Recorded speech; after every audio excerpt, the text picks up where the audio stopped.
ہم پر جو دن میں 5 نمازیں فرض ہے نا، یہ 5 نمازیں جو ہے نا، یہ بھی یادگار انبیاء ہیں۔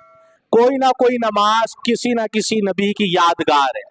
اور یاد رکھیں، اسلام نے اس چیز کو بڑی اہمیت دی ہے کہ اللہ نے جتنے انبیاء بھیجے سب کی کوئی نہ کوئی چیز یاد کے طور پر امت محمدیہ صلی اللہ تعالی علیہ وسلم کو عطا کر دی گئی ہے۔ ہم نماز فجر ادا کرتے ہیں۔ نماز فجر سب سے پہلے کس نے ادا کی؟ نماز فجر سب سے پہلے حضرت آدم علیہ السلام نے ادا فرمائی۔ اور کیسے فرمائی؟ آپ جب جنت سے دنیا میں تشریف لائے نا، وہ تو رات کا اندھیرا تھا۔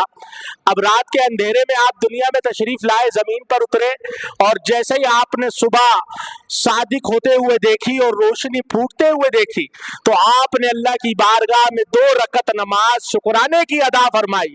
اللہ کو آپ کی یہ ادا اتنی پسند آئی کہ اللہ تعالیٰ نے ان 2 رکعت کو امت مصطفیٰ پر قیامت تک فرض کر دیا۔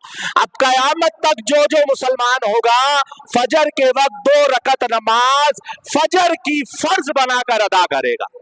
اسی طرح ظہر کی نماز یہ حضرت ابراہیم خلیل اللہ علیہ السلام نے ادا فرمائی۔ حضرت ابراہیم نے کب فرمائی؟ آپ نے جب قربانی کے لیے حضرت اسماعیل کو لے جا رہے تھے نا، تو آپ نے حضرت اسماعیل کو لٹایا اور آپ کے گلے پہ چھری چلانے لگے، تو اللہ تعالیٰ نے جنت میں سے ایک مینڈا بھیج دیا، اور حضرت اسماعیل علیہ السلام کی قربانی کے بجائے اس مینڈے کی قربانی ہو گئی۔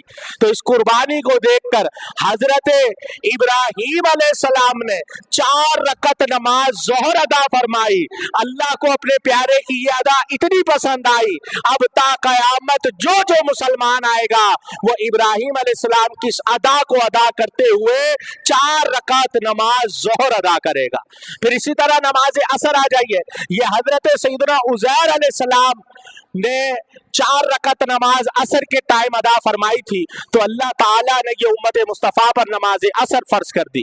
یہ کیا واقعہ؟ یہ قرآنی واقعہ ہے کہ آپ نے اللہ سے عرض کی تھی، مولا یہ بستی کس طرح تو زندہ کرے گا؟ تو اللہ نے آپ پر نیند کو طاری کر دیا، 100 سال بعد آپ اٹھے، تو آپ کا جو گدھا تھا وہ مر چکا تھا، ہڈی ہڈی ہو چکی تھی، الگ ہو چکی تھی، کھانا آپ کا تر و تازہ تھا، اللہ نے آپ کے گدھے کو بھی زندہ فرمایا، اس آبادی کو بھی زندہ فرمایا۔ آپ نے اللہ تعالیٰ کی یہ کرم نوازی دیکھی اور 4 رکعت نماز ادا فرمائی۔ اللہ نے اپنے پیارے کی اس ادا کو قیامت تک کے لیے ادا بنا دیا۔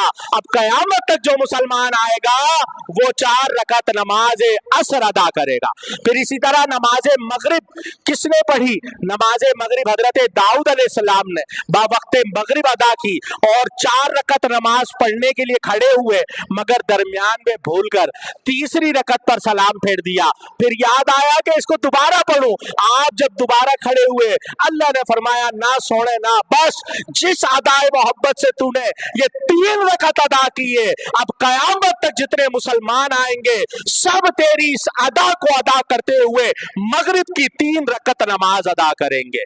اور نماز عشاء آپ کے اور میرے اور آقا مولا نے مصطفیٰ کریم صلی اللہ تعالی علیہ وآلہ وسلم نے نماز عشاء ادا فرمائی، اور امت کے لیے قیامت تک 4 رکعت نماز عشاء کو فرض کر دیا گیا۔ تو یہ تمام نمازیں کسی نہ کسی نبی کی یادگار ہے۔ اللہ تعالیٰ ہمیں سچا پکا نمازی بنائے۔ اللہ تعالیٰ ہمیں 5 وقت مسجد میں حاضر ہونے کی سعادت عطا فرمائے۔